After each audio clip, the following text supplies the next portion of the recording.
Hello guys, welcome back to our channel. నేను మీ TFI బానిసని. So ఈ రోజు అయితే మనం కిష్కింధాపురి సినిమా అయితే చూసేసాం అనమాట. సో సినిమా అయితే కొన్ని చోట్ల హాలీవుడ్ రేంజ్ విఎఫ్ఎక్స్లు ఉన్నాయనిపించింది నాకైతే. అసలు మామూలుగా లేదు. ఒక విధంగా చెప్పుకోవాలంటే బెల్లంకొండ అన్న ఈస్ బ్యాక్, అంటే హిట్ బొమ్మ పడ్డదని చెప్పుకోవచ్చు.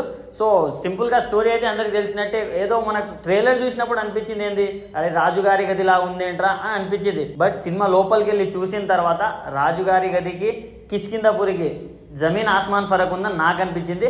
సో స్టార్టింగ్ నుంచే ఎంగేజింగ్ ఉంది మూవీ అయితే. చాలా అంటే చాలా ఎంగేజింగ్గా, చాలా బాగా స్క్రీన్ ప్రెజెన్స్ అయితే నెక్స్ట్ లెవెల్ ఉంటుంది మన బెల్లంకొండ శ్రీనివాస్ అన్నది. ఆల్రెడీ తను ఒక మాట చెప్పాడు, ఏమని, జస్ట్ 10-15 మినిట్స్ మూవీలోకి వెళ్ళిపోయిన తర్వాత ఎవరైనా ఫోన్ తీస్తే నేను ఫిలిం ఇండస్ట్రీ వదిలేస్తా అన్నాడు. సో నేను చూసిన విధంగా అయితే ఇప్పటి నుంచి బెల్లంకొండ శ్రీనివాస్ అన్న సినిమా ఇండస్ట్రీని వదలాల్సిన అవసరం లేదు. బెల్లంకొండ శ్రీనివాస్ అన్న లాంటి యాక్టర్లే మన తెలుగు సినిమా ఇండస్ట్రీకి కావాలి. అసలు మామూలు పర్ఫార్మెన్స్ కాదు. అండ్ ఇక యాక్టర్స్ విషయానికి వస్తే బెల్లంకొండ శ్రీనివాస్ అన్న యాజ్ యూజువల్ గా కుమ్మేశాడు అంతే. అండ్ అనుపమ అసలు ఫస్ట్ హాఫ్ లో ఎంత క్యూట్ ఉంటుందంటే చాలా క్యూట్ గా చాలా బాగా చూపించారు. బట్ సెకండ్ హాఫ్లో మాత్రం ఆమె పర్ఫార్మెన్స్ అంటే ఏంటో చూపించారు.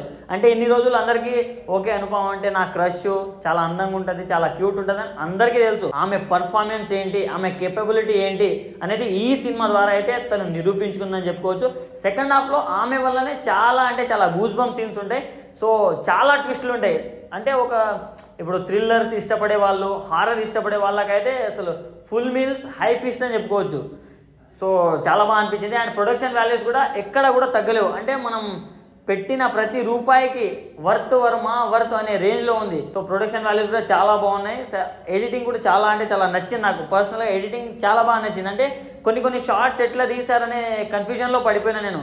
మెయిన్ ఆ లాస్ట్ క్లైమాక్స్లో సమాధి ఒక సీన్ ఉంటుంది, అది మాత్రం నెక్స్ట్ లెవెల్ ఉంటుంది. సో ప్రతి ఒక్కరు చిన్నపిల్లల నుంచి పండు ముసలుల దాకా ఎవరైనా సరే ఫ్యామిలీ తోటి కలిసి చక్కగా చూసే సినిమా ఏదైనా ఉందంటే కిష్కింధాపురి. సో నాకైతే చాలా బాగా అనిపించింది. అండ్ బీజిఎం ఎవరు కొట్టారో కానీ కుక్కని కొట్టిండు. అసలు మామూలు మ్యూజిక్ డైరెక్టర్ కాదు. సో బీజిఎం వల్లనే మనం కొంత భయపడతాం అన్నమాట. నాకు కూడా భయం వేసింది. థియేటర్లో ఫుల్ జనాలు ఉన్నా కానీ నేనే భయపడ్డా.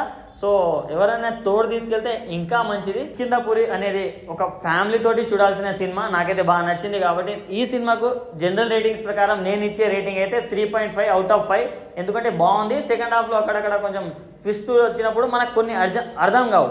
అంటే లాజిక్ లెస్గా ఉందేంట్రా ఇది ఎందుకు జరిగిందని కొన్ని మిస్ అయినా నేను. సో దానివల్లనే 3.5 ఇస్తున్నా. సో ఒకవేళ మీరు కనుక ఈ సినిమా చూస్తే మీకు ఎలా అనిపించిందో కింద కామెంట్ చేయండి. అండ్ మన ఛానల్ని సబ్స్క్రైబ్ చేసి సపోర్ట్ చేయండి.